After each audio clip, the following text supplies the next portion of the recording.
जय हिंद। दो टूक में आपका स्वागत है। बिहार में सुशासन है। सुशासन अखबार वाले कह रहे हैं, टेलीविजन वाले कह रहे हैं, बिहार की सरकार कह रही है, अमेरिकी कांग्रेस की रिपोर्ट भी कह रही है। रिपोर्ट में बताया गया है, अमेरिकी कांग्रेस की रिपोर्ट में, कि हिंदुस्तान में गुजरात सबसे बेहतर राज्य है और उसके बाद बिहार आता है। बिहार की काफ़ी तारीफ अमेरिकी कांग्रेस में उसकी एक कमेटी की रिपोर्ट में की गई है। मैं भी नीतीश कुमार जी का प्रशंसक हूँ। प्रशंसक इसलिए हूँ कि उन्होंने बिहार के लिए बहुत ही बढ़िया काम किया है। रुकी हुई गाड़ी को उन्होंने गति दी। चुनाव में ऐसा प्रदर्शन किया जिससे जनता भी उन्हें प्रधानमंत्री पद के लिए उपयुक्त समझने लगी है। ध्यान से सुनिए, देश में इस समय दो व्यक्ति प्रधानमंत्री पद के लिए प्रथम पंक्ति के दावेदार हैं। गुजरात के नरेंद्र मोदी और बिहार में नीतीश कुमार, और दोनों को अमेरिकी कांग्रेस में प्रशंसा मिली है। देश के प्रथम पंक्ति के नेताओं में नीतीश जी का नाम लिया जाने लगा है।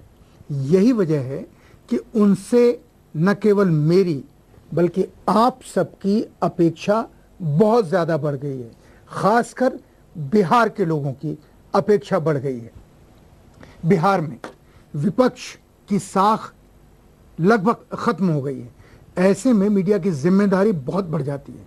इसलिए आज हम दो टूक में बिहार के सुशासन की असलियत, सच्चाई बताना चाहते हैं। वैसे बिहार सरकार की तारीफ करने वालों में सिर्फ अमेरिकी कांग्रेस की रिपोर्ट ही नहीं है। देश के कई अखबार और चैनल भी बिहार सरकार के सुशासन का गुणगान करने लगे हैं, लगातार करते रहे हैं। बिहार में सब कुछ ठीक चल रहा है, प्रचारित करने का काम मीडिया ने अपने सिर ले लिया है। इसके पीछे क्या कोई रहस्य है? क्या रहस्य है? इस कार्यक्रम के दौरान आप अपनी नजर इस कार्यक्रम के साथ, जब मैं आपसे बात कर रहा हूं तो एक नीचे पट्टी चल रही है, इस पट्टी के ऊपर अपनी नजर गड़ाए रखिए। इसमें आपको पता चलेगा कि वर्ष 2010-2011 में बिहार सरकार ने विभिन्न समाचार पत्र, पत्रिकाओं, इलेक्ट्रॉनिक चैनलों को कितना पैसा भुगतान में दिया है, जिसकी वजह से ये अखबार, ये पत्रिकाएं और ये चैनल नीतीश कुमार जी के सुशासन का गुणगान एक चारण की तरह से कर रहे हैं। बिहार में नीतीश सरकार ने 10 माह पूरे कर लिए हैं। पिछली सरकार की तरह इस बार भी नारों और दावों का दौर जारी है। कहा जा रहा है कि बिहार देश का नंबर 1 राज्य बनेगा।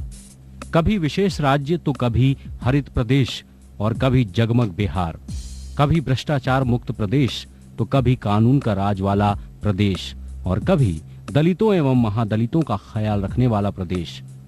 साथ में केंद्र सरकार के भेदभाव का रोना भी रोया जाता है। ये संदेश दिया जाता है कि हम तो चाहते हैं पर हमारे हाथ बंधे हैं। नीतीश सरकार के पहले कार्यकाल का आकलन लालू एवं राबड़ी के शासनकाल से किया गया। लगभग 0 से गाड़ी बढ़ी तो लोगों को लगा कि चलो अब सर पर दौड़ने का वक्त आ गया है। कानून व्यवस्था एवं सड़क की गाड़ी दौड़ी भी, पर बाकी दूसरी गाड़ियां लगातार पंक्चर होती गईं। उधर मीडिया में विज्ञापनों की झड़ी लगाकर ऐसी तस्वीर बनाई गई कि जनता को लगा कि पंक्चर गाड़ियां भी दौड़ रही हैं। नीतीश कुमार की पहली सरकार को काफी अच्छे अंक मिले, लेकिन अब पैमाना बदला है। एनडीए के लाख चाहने के बावजूद जनता नीतीश सरकार की दूसरी पारी की तुलना लालू राबड़ी के शासनकाल से नहीं बल्कि सरकार की पहली पारी से करने लगी है। खासकर कानून व्यवस्था और सड़क के मामले में पिछड़ती दिखती सरकार को लोग ध्यान से देख रहे हैं। सरकार के खुद के आंकड़े बताते हैं कि पिछले 5 सालों में संज्ञेय अपराध के मामले बढ़े हैं। कृषि, सिंचाई एवं उद्योग आदि में राज्य पीछे जा रहा है। प्रदेश पर 57,664 करोड़ रुपए का कर्ज हो गया है, यानी प्रत्येक बिहारी 5,700 रुपए के कर्ज तले दबा है। बिहार की प्रति व्यक्ति आय देश के सभी राज्यों से कम है। बिजली उत्पादन की क्षमता बढ़ाने की कोशिशें रंग नहीं ला रही हैं। दूसरे स्थानों की बात तो अलग, राजधानी पटना में लोगों को बिजली कटौती का सामना करना पड़ रहा है। हर क्षेत्र में भ्रष्टाचार ने अपने पांव पसार लिए हैं।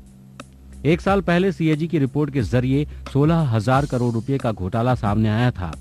इसके बाद सीएजी की जो रिपोर्ट्स आई हैं, उनमें घोटाले की यह राशि दोगुने से भी ज्यादा बढ़ गई है।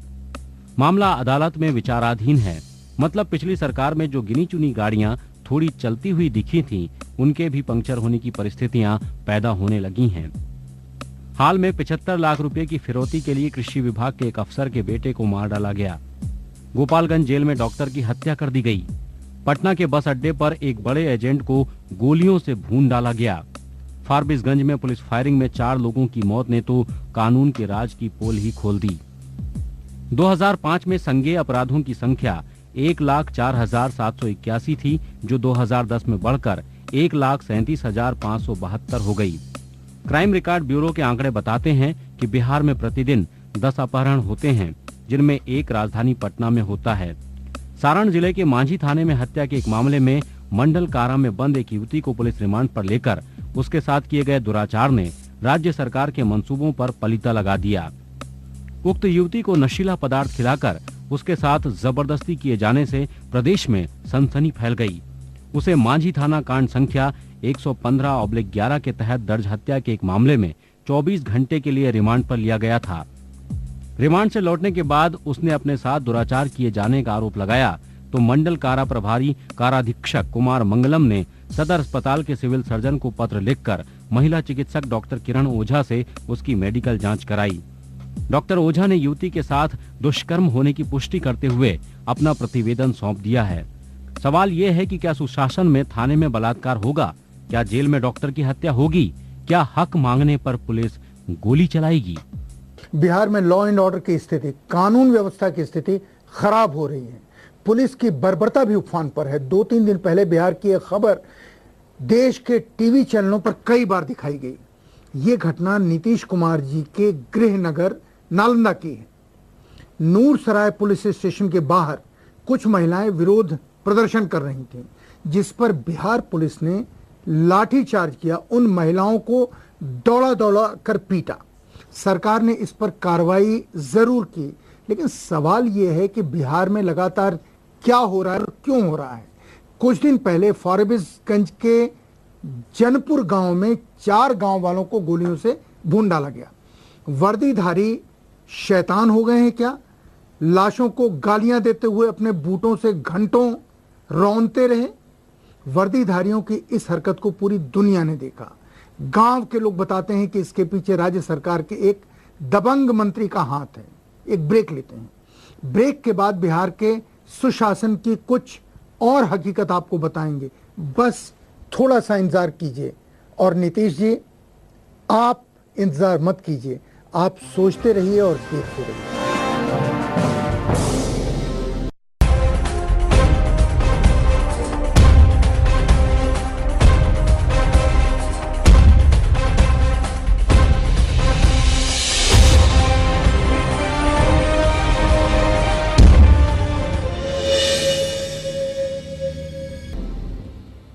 दो टूक में आपका स्वागत है। बिहार के सुशासन की हम पोल नहीं खोल रहे हैं, हम बिहार के सुशासन की सच्चाई नीतीश जी को भी बता रहे हैं और आपको भी बता रहे हैं। हम आपको दिखा रहे हैं कि बिहार में सरकार जो दावा कर रही है, जो असलियत में हो रहा है, उसमें अंतर क्या है। मीडिया में एक आईएएस के घर में स्कूल खोलने की घटना को काफी प्रचारित किया गया। नीतीश कुमार जी ने नए कानून बनाकर लोगों को राहत देने की कोशिश की है। सवाल ये उठता है कि क्या सिर्फ कानून बना देने से स्थिति में सुधार हो जाएगा या सुधार हो जाता है। अभी हाल ही में जेडीयू विधायक श्याम बहादुर सिंह ने ग्रामीण कार्य मंत्री भीम सिंह पर घूसखोरी का आरोप लगाया। विपक्षी दलों ने अगर यह आरोप लगाया होता तो कोई बात नहीं थी या कुछ और बात होती, टाल सकते थे, लेकिन जेडीयू के विधायक ने आरोप लगाया। नीतीश कुमार जी की पार्टी के विधायक का आरोप गंभीर नहीं लगता आपको? भ्रष्टाचार की वजह से बिहार में चल रही योजनाओं पर असर भी पड़ रहा है। किसानों की स्थिति खराब होती जा रही है। सरकारी मदद के अभाव में किसानों की स्थिति खराब कितनी हो गई है, इसके आंकड़े अगर आपके आसपास नहीं हैं, सिर्फ आंख खोलिए और किसान को देख लीजिए, आपको पता चल जाएगा। आपको दिखाते हैं बिहार के सुशासन की कुछ और जमीनी सच्चाइयां। पिछले दिनों केंद्रीय ग्रामीण विकास मंत्री जयराम रमेश पटना आए थे। उन्होंने कहा कि बिहार सरकार को खर्च की रफ्तार बढ़ाने की जरूरत है। मनरेगा के बारे में उन्होंने ये जानकारी दी कि प्रधानमंत्री ग्राम सड़क योजना में जहां दूसरे राज्यों में 60% काम हुआ है, वहीं बिहार की उपलब्धि 35% है। अगर राज्य सरकार मांग करे तो 12,000 करोड़ रुपए दिए जा सकते हैं। मनरेगा के तहत प्रदेश का लेबर बजट 2600 करोड़ रुपए का है, जिसे 4 गुना बढ़ाया जा सकता है। जयराम ने कई गलतफहमियां दूर कर दी। पहले ये कि जितना कहा जा रहा है उतना काम प्रदेश में नहीं हो रहा है। राज्य सरकार चाहे तो केंद्र पैसा देने को तैयार है, पर काम और उसके खर्चे पर अब कड़ी निगरानी होगी। जाहिर है पैसा करने की प्रवृत्ति छोड़नी होगी, क्योंकि आंकड़े बताते हैं कि राष्ट्रीय स्तर पर प्रति लाख आबादी पर 257 किलोमीटर सड़क है, जबकि बिहार में प्रति लाख आबादी पर मात्र 90 किलोमीटर सड़क है। कृषि विकास का लाख ढिंढोरा पीटने के बावजूद बिहार में कृषि उत्पादन प्रति एकड़ घटता जा रहा है। यहाँ प्रति हेक्टेयर धान की उपज 15 क्विंटल है, जबकि पंजाब में 40 क्विंटल। 2001-2002 में प्रति व्यक्ति धान उत्पादन क्षमता 55 किलो थी, जो 2008-2009 में घटकर 51 किलो रह गई। बिहार में मक्का का उत्पादन 25 क्विंटल प्रति हेक्टेयर है, जबकि आंध्र प्रदेश में 40 क्विंटल। बीज, खाद एवं उपकरण जैसी जरूरतें पूरी करने के लिए किसानों को कर्ज देने की योजना राज्य में सफल नहीं रही है। कर्ज देने के लिए जो वार्षिक लक्ष्य रखे गए हैं, वे पिछले 5 सालों में कभी पूरे नहीं हुए। 2005-2006 में 5,66,000 क्रेडिट कार्ड वितरित करने का लक्ष्य था, पर वितरित हुए मात्र 3,18,000 कार्ड। 2008 में 15 लाख के मुकाबले केवल 10 लाख क्रेडिट कार्ड बने। शिक्षा व्यवस्था का पूरी तरह बंटाधार कर दिया गया है। उच्च शिक्षा से लेकर प्राथमिक शिक्षा तक तरह तरह से उंगली उठाई जा रही है। ASAR स्वतंत्र संस्था के सर्वे के अनुसार बिहार में 5वीं कक्षा के 70% छात्र कक्षा 2 स्तर का भी ज्ञान नहीं रखते। शिक्षण प्रशिक्षण के लिए केंद्र से पैसा आया, पर प्रशिक्षक की नियुक्ति नहीं हुई और पैसा वापस चला गया। देश की औसत साक्षरता दर 74.6% है, जबकि बिहार की औसत साक्षरता दर 63.82% है। योजना आयोग की एक समिति ने 2008-2009 में राज्य का सर्वे किया था। समिति की रिपोर्ट में कहा गया कि बुनियादी शैक्षिक संरचना संकेतक के मुताबिक बिहार का देश में 35वां स्थान है। राष्ट्रीय शैक्षिक योजना एवं प्रशासन विश्वविद्यालय की रिपोर्ट के अनुसार प्राइमरी और उच्च प्राइमरी स्तर पर बिहार सबसे पीछे है, जबकि केंद्र सरकार शिक्षकों के प्रशिक्षण के लिए पैसा मुहैया कराती है। बिहार में 408 में से 235 प्रशिक्षकों के पद आज भी खाली हैं। 6.5% स्कूलों में कोई शिक्षक नहीं है। 20% स्कूलों में पेयजल की व्यवस्था नहीं है। 56% में शौचालय नहीं है और 88% स्कूलों में लड़कियों के लिए अलग से शौचालय नहीं है। 63% छात्र छात्राएं ही प्राथमिक स्कूल से माध्यमिक विद्यालय में पहुंचते हैं, जबकि राष्ट्रीय औसत 84% है। ठेके पर बहाल शिक्षकों के बारे में काफी कुछ लिखा पढ़ा जा चुका है। वीसी की नियुक्ति पर जो बवाल मचा, उससे उच्च शिक्षा का हाल खुद ब खुद जाना जा सकता है। नीतीश जी की छवि साफ है। हम सब मानते हैं कि आपकी छवि नीतीश जी साफ है, लेकिन जांच से अगर ऐसी कहानियां सामने आएंगी तो विश्वास टूट जाएगा। एक ब्रेक लेते हैं। ब्रेक के बाद आपको दिखाएंगे कि किस तरह बिहार में सिंचाई का बुरा हाल है, किसान की हालत खराब हो रही है। बस थोड़ा सा इंतजार।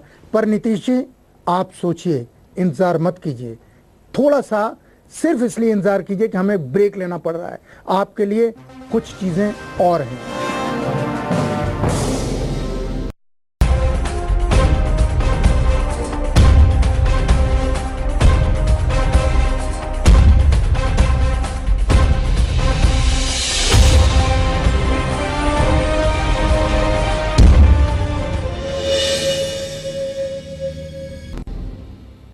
ब्रेक के बाद 2 टूक में आपका स्वागत है। नीतीश जी, आप इसे माने या ना माने, पर हकीकत तो है, कानून व्यवस्था क्या बिगड़ नहीं रही? कृषि और उद्योग में बिहार पिछड़ नहीं रहा? सरकारी योजनाओं के लक्ष्य पूरे हो पा रहे हैं क्या? शिक्षा व्यवस्था चौपट नहीं हो चुकी है क्या? आपने कोशिश की, अधूरी। अब वो कोशिश पटरी से उतरती दिखाई दे रही है। हम आपको दिखाएंगे, नीतीश जी, आपको भी, किस तरह सिंचाई व्यवस्था के अभाव की वजह से किसानों की हालत खराब है। राज्य का सिंचित भूक्षेत्र पिछले 5 साल से कम हो रहा है। 2005-2006 में कुल सिंचित भूमि 4,830,000 हेक्टेयर थी, जो 2009-10 में घटकर 4,441,000 हेक्टेयर रह गई। 380,000 हेक्टेयर जमीन सिंचाई सुविधाओं से वंचित हो गई। नहर सिंचाई 2005-2006 में 1661,000 हेक्टेयर यानी 34.38% थी, जो 2009-2010 में घटकर 1202.45 हजार हेक्टेयर यानी 27.3% रह गई। बड़ी नहरें पानी उपलब्ध नहीं कराती। छोटी नहरों द्वारा सिंचित भूमि भी सूखी है। सिंचाई के लिए बड़े और मझोले किसान ट्यूबवेल की तरफ मुड़े हैं और उनकी हिस्सेदारी कुल सिंचाई में बढ़ी है, पर ज्यादातर बढ़ोतरी निजी ट्यूबवेलों में हुई है। हालांकि बिजली की कमी और डीजल महंगा होने की वजह से उनका भी हाल बेहाल है जिन्होंने ट्यूबवेल लगवाए हैं। 2006-2007 में नाबार्ड के तहत वर्ष 2009-2010 तक प्रदेश में 2764 बिजली नलकूप लगाने की योजना बनाई गई, लेकिन केवल 938 ट्यूबवेल लगाए जा सके। उद्योगों की बात करें तो मार्च 2007 से मार्च 2009 के बीच सार्वजनिक क्षेत्र की 28 कंपनियां बंद हुईं। रोजगार मुहैया कराने के मामले में सार्वजनिक क्षेत्र काफी पीछे है। मार्च 2009 तक कुल 21,250 कर्मचारी सार्वजनिक क्षेत्र में थे। इनमें से 15,317 कर्मचारी केवल 4 कॉरपोरेशंस में हैं। हालांकि ये चारों भी घाटे में चल रहे हैं। बाकी करीब 7,000 कर्मचारी 59 कंपनियों में हैं। 31 कंपनियां तो ऐसी हैं जिनमें कई ने तो 16 वर्षों से कोई ऑडिट ही नहीं कराया है। मसलन बिहार राज्य पर्यटन विकास कॉरपोरेशन लिमिटेड, बिहार राज्य खाद्य एवं नागरिक आपूर्ति कॉरपोरेशन लिमिटेड, बिहार राज्य पुल निर्माण निगम limited, Bihar hydro electric power corporation limited, मत्स्य विकास निगम, Bihar forest development corporation, Bihar राज्य बीज निगम limited, Bihar state small industries corporation और स्टेट एक्सपोर्ट कॉरपोरेशन आदि शामिल हैं। पूंजी निवेश की शुरुआती कोशिशों में नीतीश सरकार को मदद मिली, पर जैसे जैसे यथार्थ का बोध निवेशकों को हुआ, वे भागने लगे। 2008-2009 से लेकर अक्टूबर 2010 तक कुल 1,81,400 करोड़ रुपए के 398 प्रस्तावों को राज्य सरकार ने मंजूर किया, पर इन 3 सालों में अक्टूबर 2010 तक इनमें कोई वास्तविक निवेश नहीं हुआ। बियाडा जमीन आवंटन में धांधली का मामला तो कोर्ट में विचाराधीन है। राज्य में चीनी का उत्पादन घट रहा है। वर्ष 2006-2007 में ये 4.5 लाख टन था, जो 2007-2008 में 3.90 लाख टन और 2008-2009 में और कम होकर 2.2 लाख टन पर पहुंच गया। राज्य में कुल 33 चीनी मिलें थीं, जिनमें अब 28 मिलें बची हैं और इनमें भी सभी सरकारी मिलें बंद हो गई हैं। स्वास्थ्य के मामले में भी सरकार की काफी किरकिरी हो रही है। 1641 प्राथमिक चिकित्सा केंद्रों में से केवल 533 केंद्र 24 घंटे काम करते हैं। 69,246 सामाजिक स्वास्थ्य कार्यकर्ता और आशा योजना के तहत नियुक्त 10,000 से ऊपर कार्यकर्ता प्रशिक्षित नहीं है। किसी के पास दवाओं का किट बैग नहीं है। आंगनबाड़ी कार्यकर्ताओं की संख्या पहले ही जरूरत से काफी कम थी, अब और घटती जा रही है। राज्य में 2,489 प्राथमिक चिकित्सा केंद्र होने चाहिए, जबकि हैं केवल 1,774। वर्ष 2008 में कुल 11,107 स्वास्थ्य केंद्र थे, जो अक्टूबर 2010 तक घटकर 10,632 रह गए। 2008 में 1 लाख की आबादी पर 13 स्वास्थ्य केंद्र थे, जो 2009 और 2010 में केवल 11 रह गए। बाल मृत्यु दर में बिहार सबसे आगे है। यहाँ हर 1,000 बच्चों में 1/3 कुपोषण से मरते हैं। सिटीजन अलायंस अगेंस्ट माल न्यूट्रिशन संस्था की रिपोर्ट के अनुसार बिहार का हर दूसरा बच्चा कुपोषण का शिकार है। बिहार की राजनीति का निराशाजनक पहलू यह है कि विपक्षी पार्टियों का मनोबल टूट गया है, चाहे वे लालू यादव हो या फिर रामविलास पासवान। परेशानी यह है कि ये दोनों पूरी ताकत के साथ सड़कों पर आकर नीतीश जी के सुशासन के दावों का विरोध करने में हिचक रहे हैं। 86, 87, 88 के लालू यादव कहां हैं और 86, 87, 88 के रामविलास पासवान कहां हैं? फिर तो यह भी लगता है कि 86, 87, 88 के नीतीश कुमार कहां हैं? सवाल बहुत हैं। विपक्ष 6 महीने तक क्यों कुछ नहीं बोला? इन 6 महीनों में नीतीश जी की किसी भी गलत नीति का विरोध इन लोगों ने क्यों नहीं किया?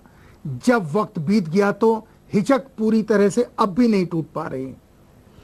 लेकिन नीतीश जी, ये स्थिति आपके लिए अच्छी तो है कि बिहार में कोई विपक्ष आपके सामने है ही नहीं, लेकिन ये स्थिति अगर इसका फायदा आपने नहीं उठाया और आपने सिर्फ अपने को सत्ता में बनाए रखने के लिए वो वादे किए जो वादे जमीन पर नहीं उतर पा रहे हैं।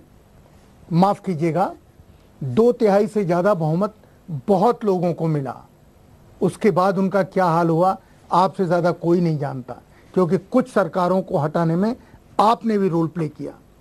पूर्णिया उपचुनाव में आपको फायदा हुआ क्योंकि विपक्ष अपना साझा उम्मीदवार खड़ा ही नहीं कर पाया। आपसे गुजारिश ये है कि आपके सामने बड़ी चुनौतियां आने वाली हैं और खासकर बिहार में अगर चुनौतियां खड़ी हो गई तो दिल्ली की गद्दी या दिल्ली की गद्दी का सपना बहुत दूर की बात आपके लिए हो जाएगी। सही बात है, कांग्रेस अपने दुश्मनों से, अपने अंदर के दुश्मनों से परेशान है। वाम दल अपनी जमीन बचाने में लगे हैं। राजद और लोजपा में गठबंधन है लेकिन जमीन पर कहीं दिखाई नहीं देता। जनता के सामने, जनता के बीच आपके लिए कोई चुनौती ही नहीं है, पर इसको अवसर बनाइए और जयप्रकाश नारायण के आंदोलन में शामिल हुए संचालन समिति के सदस्य रहे नीतीश कुमार का वो व्यक्तित्व तो दोबारा सामने लेके आइए जिसने कुशासन के खिलाफ विद्रोह किया था, लोगों को तैयार किया था अपने लिए। वही भाषा मत इस्तेमाल कराइए जो भाषा किसी समय अब्दुल गफूर साहब या कांग्रेस के दूसरे मुख्यमंत्रियों के खिलाफ बिहार में इस्तेमाल होती रही है। फैसला आपके हाथ में। हम जो कहते हैं सच कहते हैं, नीतीश जी 2 टूक कहते हैं। जय हिंद। कैसा लगा आपको हमारा ये कार्यक्रम? आप अपनी राय दे सकते हैं feedback.dotook@gmail.com पर।